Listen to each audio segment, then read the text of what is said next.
Okay, so now let's talk about determining model fit. So the F-test is the same F-test that we conducted in chapter 12 for simple regression. But now we can conduct an F-test for K predictor variables. So the hypothesis, the null hypothesis, is that each of those coefficient estimates are equal to 0. And then the alternative hypothesis is that at least one of the coefficients is non-zero. Okay, so that's what we mean by a statistically significant model. If at least one of the coefficients has a statistically significant effect on the dependent variable.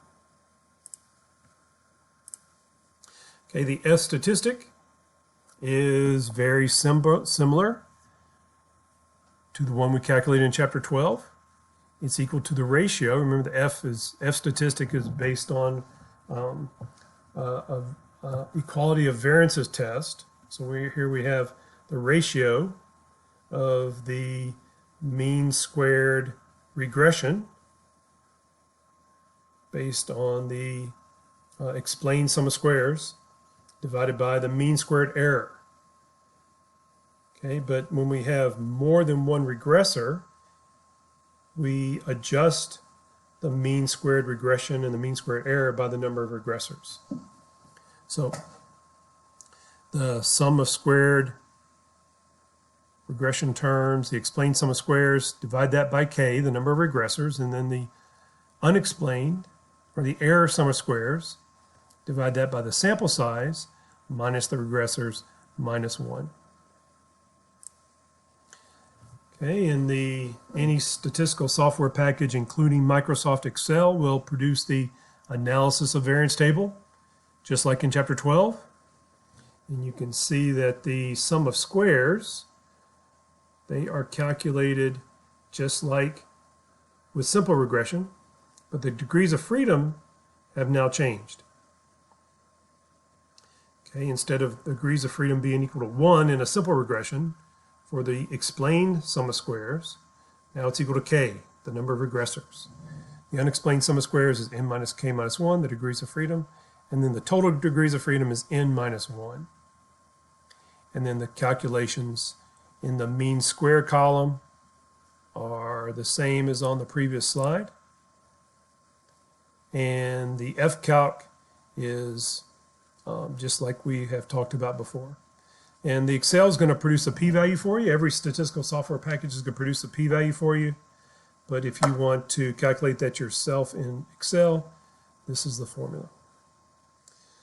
Okay, and the coefficient of determination is calculated in the same way as it is with simple regression. Okay, but one thing about the R-squared statistic with multiple regression is you can generally raise the coefficient of determination, increase your R-squared by including additional predictors. Okay, and the additional predictors could be theoretically important or not. If you add more predictors, you're usually going to include your R-squared. Okay, and so that is a mistake when we're choosing regressors. That's known as the strategy of maximizing the R-squared. That's not what we want to do. Okay, and then the adjusted R-squared.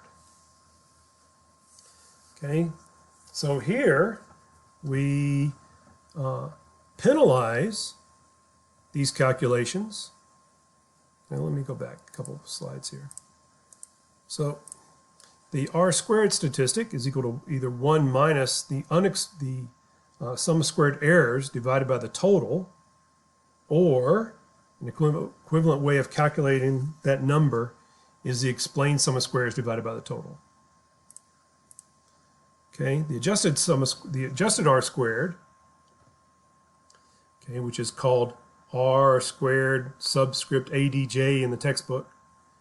A lot of times it's called R bar squared. Okay, so this calculation is based on the first way of estimating or measuring R squared from the previous slide. So 1 minus the sum of squared errors divided by the total sum of squares with an adjustment for the number of regressors that are included in the model. Okay, so we divide the sum of squared errors by n minus k minus 1, and divide the total sum of squares by n minus 1. Okay, since k, the number of regressors, is in the denominator of the numerator of this calculation, as k increases, that's subtracted from n. As k increases, the denominator decreases. As k increases, this denominator decreases, and so the numerator increases. So as the numerator increases, the number that we subtract from 1 decreases. Okay? So as the number of regressors increases, the adjusted R squared decreases. Okay, so the adjusted R squared allows us to compare different models with different number of regressors to see which one has the most explanatory power.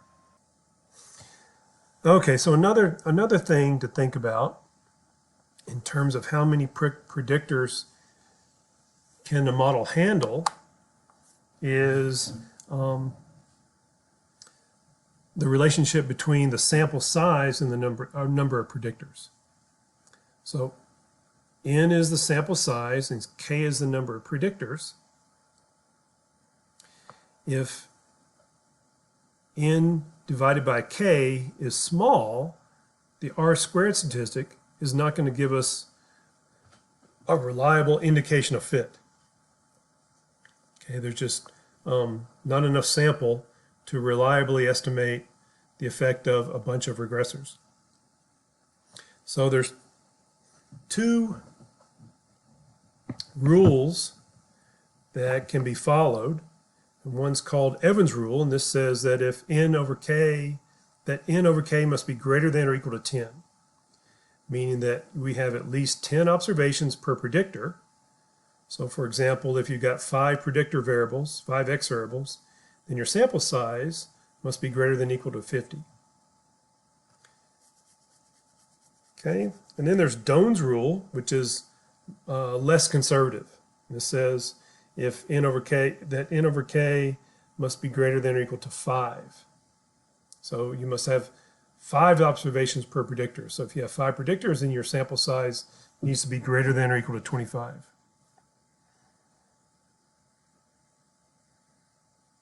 Okay, so two things. One is you can see that this question is most relevant for when we have small sample sizes. These days with big data sets, we're usually not going to need to worry about